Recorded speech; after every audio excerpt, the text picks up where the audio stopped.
સરકારી તંત્રની લાલિયાવાડીનો વધુ એક સૌથી મોટો પુરાવો સામે આવ્યો છે। ઘોઘંબા ગ્રામ પંચાયતમાં સર્વે એજન્સીની ગંભીર બેદરકારી સામે આવી। બેદરકારીને લીધે સરકારી મિલકતો ખાનગી માલિકીની બની ગઈ। સરકારી શાળા, નદી પર આવેલો બ્રિજ સહિતની જમીન ખાનગી બની ગઈ। ગ્રામ પંચાયતની કચેરીની જમીન પણ ખાનગી માલિકીની થઈ ગઈ છે। ખાનગી મિલકતો ક્ષેત્રફળ બદલાવવાની સાથે એકબીજાના નામે સિટી સર્વેમાં ખાનગી સર્વે એજન્સીએ 2016-17માં કર્યો હતો સર્વે। વર્તમાન સરપંચના ધ્યાને આ મામલો આવ્યો, જેને લઈને આ મામલો બહાર આવ્યો છે।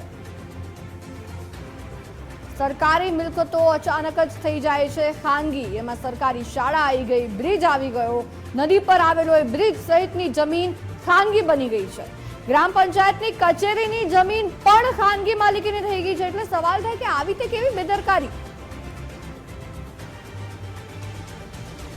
ન્યૂઝ રૂમ થી અમારા આસિસ્ટન્ટ એડિટર ઉમંગ રાવલ આપણી સાથે લાઈવ જોડાયા છે। ઉમંગ, આવી તે કેવી બેદરકારી કે સરકારી મિલકતો ખાનગી માલિકીની થઈ ગઈ?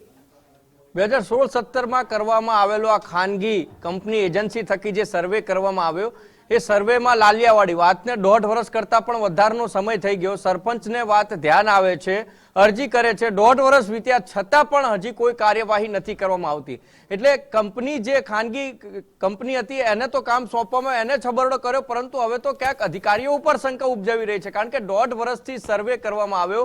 સર્વે બાદ ખુદ જે ગ્રામ પંચાયતની કચેરી હતી કે જ્યાં ગ્રામ પંચાયતના કામો થાય, જે ગ્રામ પંચાયતના હસ્તકની હોય, જે ગ્રામ પંચાયતના માલિકીની હોય, એ જ હવે ક્યાંક ખાનગી થઈ ગઈ છે। નાળા, બ્રિજ, સ્કૂલ, આ બધી વસ્તુ, એટલે કે ગામ હવે ગામ રહ્યું કે પછી ખાનગી કોકના માલિકીની થઈ ગયું। અહીંયા પ્રશ્ન એ થાય છે કોણ છે આનો માલિક, કેમ આ એજન્સી આ પ્રકારનો ધંધો માંડ્યો, અને અધિકારીઓને ધ્યાન હોવા છતાં પણ કેમ આ ખાડા કાન કરીને બેઠા છે, પ્રશ્ન અહીંયા ઉદ્ભવી રહ્યો છે।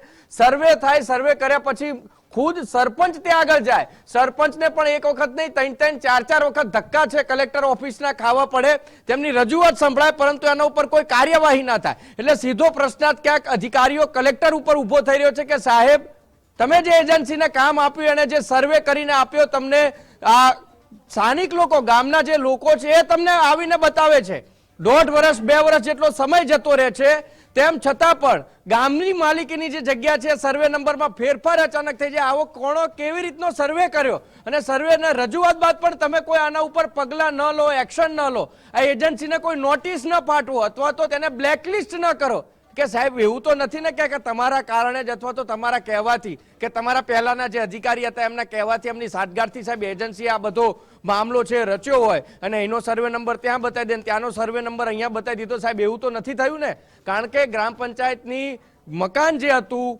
કચેરી જે હતી કે જ્યાં સરપંચ અથવા તો જે તલાટી હોય કે ત્યાં બેસીને જે કામ કરે, હવે કામ ક્યાં કરશે સાહેબ? તમે તો માલિકી બીજાની બતાવી દીધી છે। કાલ ઉઠીને હકના નામના પ્રશ્નો અહીંયા ઊભા થશે કે આ મારો હક છે, આ તમારો હક છે। એટલે ક્યાંક ને ક્યાંક પંચાયતને છે એ ક્યાંક લોકોને અહીંયા જોડાવવું પડશે, અને એના જ કારણે ક્યાંક લોકો છે પરેશાન પણ થશે। સરપંચો બદલાશે તો એમને પણ ક્યાંક આ સમસ્યાનો સામનો કરવો પડશે। બિલકુલ, આભાર ઉમંગ સમગ્ર વિગતો બદલ। સંવાદદાતા નામદેવ પાટીલ આપણી સાથે ફોન લાઈન પર જોડાયા છે। નામદેવ, આજે સમગ્ર મામલો છે, હવે ખાનગી માલિકીની જમીન થઈ ગઈ છે, સરકારી જમીન હવે કોના નામની થઈ ગઈ છે અને ક્યાં બેદરકારી જોવા મળી? હજી કચિત થોડા સમય પહેલા એક આખું ગામ વેચી મારવાનો બહુ ચર્ચિત કિસ્સો સામે આવ્યો હતો, ત્યારે પંચમહાલના આદિવાસી એવા ઘોઘંબાથી પણ આવો જ એક ચર્ચાસ્પદ કિસ્સો સામે આવ્યો છે, જ્યાં સર્વે એજન્સીની ગંભીર બેદરકારીના કારણે સરકારી જાહેર મિલકતો ખાનગી વ્યક્તિઓના નામે થઈ ગઈ છે।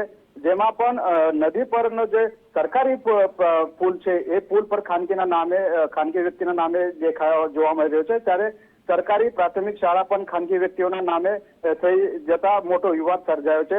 મળતી માહિતી મુજબ પંચમહાલ જિલ્લાના ઘોઘંબા ગ્રામ પંચાયતમાં વર્ષ 2016-17માં સરકારની ડિજિટલ ઇન્ડિયાની નેમ સાથે ડિસ્ટ્રિક્ટ લેન્ડ રેકોર્ડ કચેરીને હસ્તક એક પાયલોટ પ્રોજેક્ટ મુજબ ખાનગી એજન્સી દ્વારા એક ભૌગોલિક સર્વે હાથ ધરાયો હતો, જે સર્વેમાં ગામની ભૌગોલિક સ્થિતિ અને મિલકતોના ક્ષેત્રફળ અને સર્વે નંબર સહિતના રેકોર્ડનું ડિજિટલાઇઝેશન કરવાનું હતું, પરંતુ જે વખતે નિયુક્ત એજન્સીએ માત્ર એક જ જગ્યાએ બેઠા આ સર્વે કાગળ પર કરી દીધો હોવાના આક્ષેપો સાથે ગામના વર્તમાન સરપંચ એજન્સીના મોટા ભોપળાનો પર્દાફાશ કર્યો છે। સરપંચે આ અંગે જિલ્લા કચેરી સહિત ઉચ્ચ કક્ષાએ પુરાવા સાથે રજૂઆત કરી છે, પણ કોઈ પણ નિરાકરણ આવ્યું નથી. સરપંચના તો એટલે સુધી આક્ષેપો છે કે તેઓએ સિટી સર્વે કચેરીથી એક અધિકારિક નકશો પોતાની પંચાયત વિસ્તારનો મેળવ્યો છે, જે નકશો અને તેના રેકોર્ડ એટલા ભૂલ ભરેલા છે કે તેને જણાવશે તો પણ ચોંકી ઉઠશો. જી આભાર નામદેવ, સમગ્ર વિગતો બદલ. સરકારની જે એક એજન્સીએ ગામમાં સર્વે કરી અને બારોબાર પોતાને મન ફાવે એ રીતના ગામની મિલકતો, એ ચાહે ખાનગી મિલકતો હોય કે સરકારી મિલકતો, એના પ્રોપર્ટી કાર્ડ ઇસ્યુ કરી દીધા, બનાવી દીધા. આજની સ્થિતિમાં છેલ્લા 1.5 વર્ષથી આ વિષય જિલ્લા તંત્રને અને સંબંધિત વિભાગને અમે વારંવાર રજૂઆત કરી છે કે આ બહુ ગંભીર ભૂલો છે.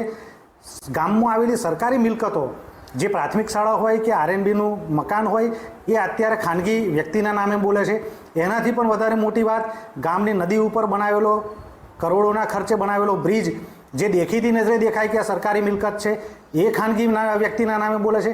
આટલી ગંભીર ભૂલો જ્યારે સરકારી મિલકતમાં હોય તો સ્વાભાવિક રીતે ખાનગી મિલકતમાં તો આના કરતાં પણ વધારે મોટી ભૂલો છે. સરકારી પ્રોપર્ટી પ્રાઇવેટ લોકોના નામે થઈ ગયેલી છે. જ્યારે અમારી પ્રોપર્ટી જે બીજા નામે થઈ ગઈ શું છે, જ્યારે અમે ત્યાં તપાસ કરવા માટે ગયા 2 થી 3 વાર, ત્યારે અમે તપાસ કરીને પૂછ્યું કે ભાઈ અમારે પ્રોપર્ટી કાર્ડ અમને આપો. ત્યારે એવી વાત કરવામાં આવી કે ભાઈ તમારે વ્યવહાર ચૂકવવો પડશે. અમે એટલા બધા સક્ષમ નથી કે અમને વ્યવહાર ચૂકવીને અમે અમારી પ્રોપર્ટી કાર્ડ મેળવી શકીએ. જો અમારી પ્રોપર્ટીનું કાર્ડ અમારે વ્યવહાર આપીને ચૂકવવો પડે તો ખરેખર બહુ ખોટી વસ્તુ છે. સમસ્યા એ છે કે સિટી સર્વેની અંદર જે કંઈ મારું કહ્યું કે પ્રોપર્ટી કાર્ડ માટેની જે સર્વે કરવા આવ્યું છે, એની અંદર જે સરકારી સંપત્તિ છે એ અનધર કોઈ પ્રાઇવેટ વ્યક્તિના નામે થઈ ગઈ હોય એવું એ રીતના મારું કહ્યું કે એવા પ્રોબ્લેમો છે. અને જે પ્રાઇવેટ સંપત્તિ છે એ મારું કહ્યું કે પોતાની સંપત્તિ બીજાના નામે, બીજાની સંપત્તિ બીજાના નામે, એવી સમસ્યા ઘોઘંબાની અંદર સર્જાય છે. પ્રોપર્ટી કાર્ડ જે પૈસા આપે એને મળે, ન આપે એને મળે નહીં. અને આ બાબતે ઘણા વિવાદો પણ થયેલા છે કે ઘણાની પ્રોપર્ટી 100 ચોરસ વારની હોય અને પ્રોપર્ટી કાર્ડ બનવું હોય 150 ચોરસ વારનું. એટલે ખરેખર સરકારશ્રીની યોજના ઘણી સારી છે, પણ એજન્સી દ્વારા સર્વે કરવામાં આવે છે બિલકુલ બોગસ છે. એટલે ખરેખર સર્વે ફરીથી થવું જોઈએ એજન્સી દ્વારા, અને સર્વે કરતા પહેલા ગ્રામજનોની એક મીટિંગ ગ્રામ સભા જેવી બોલાવી જોઈએ.